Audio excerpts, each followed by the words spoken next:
I mentioned in a previous post that for a good week, my car was in the shop getting fixed. This resulted in me lifting just about everywhere and having to deal with a lot of weirdos. Now, I already thought that the last Lyft driver I had was already pretty bad, but this guy takes the creepy cake. I had just finished my shift and this dude picks me up by the name of Angel. But anyways, as I get into the back seat of his car, he pulls up my Lyft photo and then zooms in on it repeatedly before he stares at me in the rearview mirror. "This is you?" He asks. Yeah. No way. How old are you? You look so cute. How old are you?" As he says this, he keeps pulling up my Lyft photo. I'm 22. "What? How old were you when you took this photo? You look like a child. You're so cute. Wow." In my head, I was just like, 2 years ago, get off my butt. But instead, I didn't really answer and just kind of brushed him off. He continues driving, all the while staring at me whenever he can. We get to a red light and he changes the radio station from Katy Perry to the Spanish channels. I instantly groan inside because I'm mixed race and this is getting pretty old for me. A lot of people do this thing to me where they try and see if I can speak their language or know enough about their culture, as if to approve me or something. "You speak Spanish? You know this song? This is real Spanish music. You should give it a listen." No, I don't speak Spanish, thanks. "Do you know any Spanish artists?" No, I don't. "Well, that's okay. Even if you don't speak Spanish, you'll do good on your honeymoon." I ask what he means by that and he doesn't really give me an answer. Instead, he asks what my work schedule's like, how many days a week I work, is it always at that location, do I live alone, etc. I answer him instead in half-truths, saying, "Oh, I don't have a schedule yet or a fixed location as I'm training between locations." That way he can't really find me or know my routine at all. He just nods and hums, all the while still just glancing at me right in the mirror.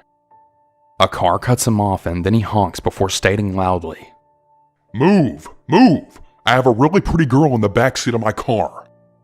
I tell him to let me out of the corner and he says no, that he'll take me to my door.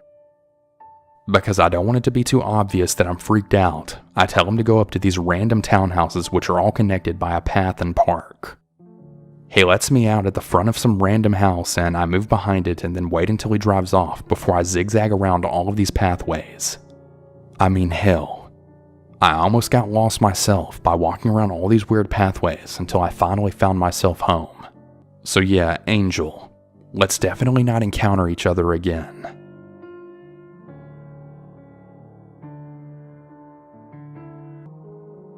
Me and my girlfriend were in a city in Texas right off the highway, and we stopped at a tiny little gas station to get some beer and chips and such.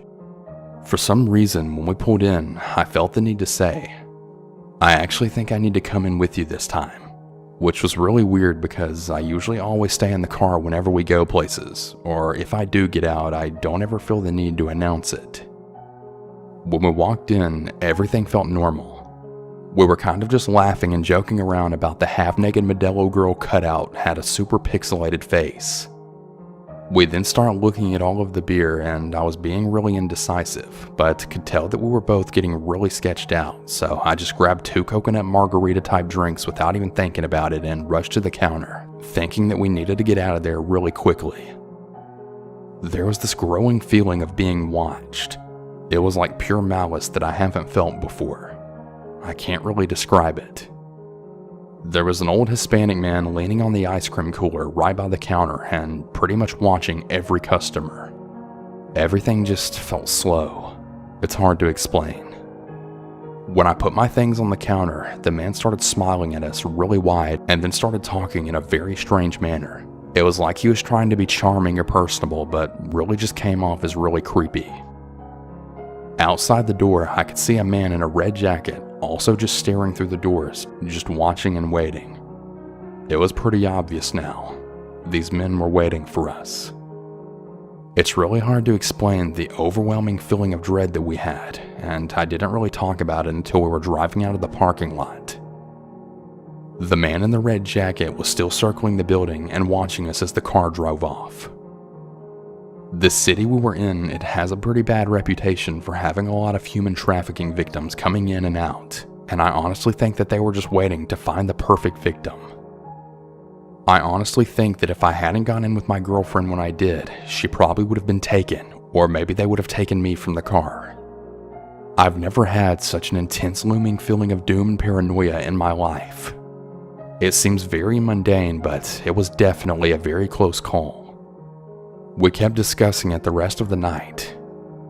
We're really lucky that we went in together and got out as quick as we could. I mean, who knows what could have happened.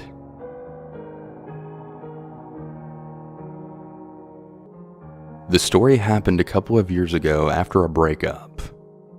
I had a little time to myself and I just wanted to meet new people. Not necessarily to hook up, but just go on dates. Here enters JB. Seems nice enough, and we met at the nearest city. We had a pretty good date, and I say goodbye. We make some more arrangements to hang out, and eventually we end up back at his flat in an area of a city that I knew quite well, as I lived there as a student. So I felt pretty confident and comfortable that his flatmates would also be home, and that I wouldn't be completely alone with them.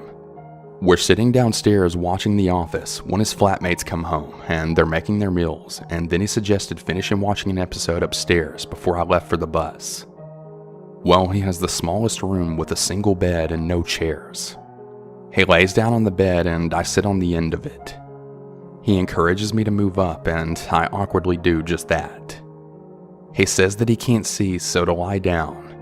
So I lie down on the bed pretty uncomfortably, but try to think logically, and we hadn't even kissed yet, so I mean, what could really happen? Right at that moment, I really wish that I had just left.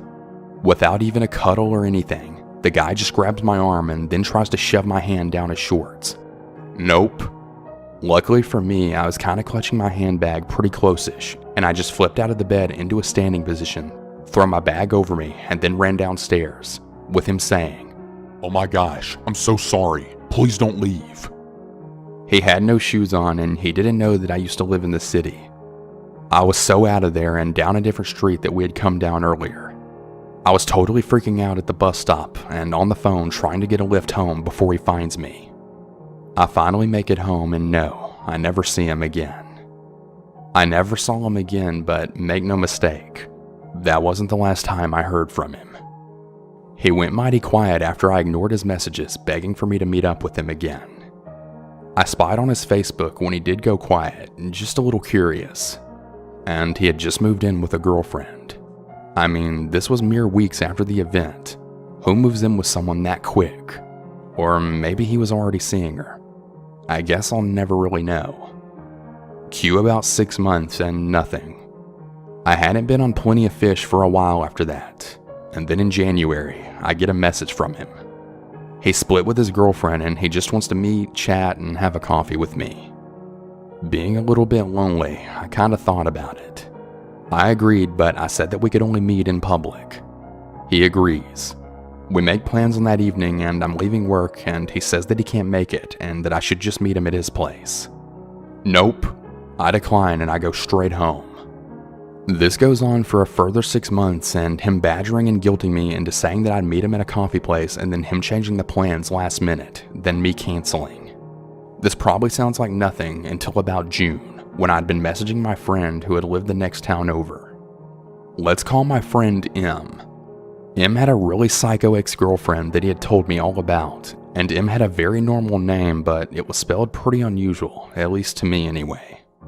So one evening I'm chilling at home and I get a WhatsApp from a number that I don't recognize, and it's mentioned M and the way that his name is spelled. I obviously freak out and I then tell M that I think his crazy ex had sent me a message. Unfortunately, I've totally forgotten what the threatening message actually was, just that I was really freaked enough to ask who it was, and I then get a message back. "You know. M knows." So M freaks out and I keep getting calls from this number into the early hours and the caller kept hanging up whenever I answered. I suffered from anxiety at the time and the next morning I was a total wreck. I went to work and got another slew of random calls. Later that night, I decided to tell my cousin everything that happened and she called from her phone. Guess whose voicemail she got? Yes, JB. She leaves him a message saying to not contact me ever again or else the police will be involved. I check his Facebook a little while later, and he's apparently moving back to his home country. Hopefully I'll never meet him again. This probably wasn't the most scary or creepy encounter, but it was really playing on my mind, and it really creeped me out.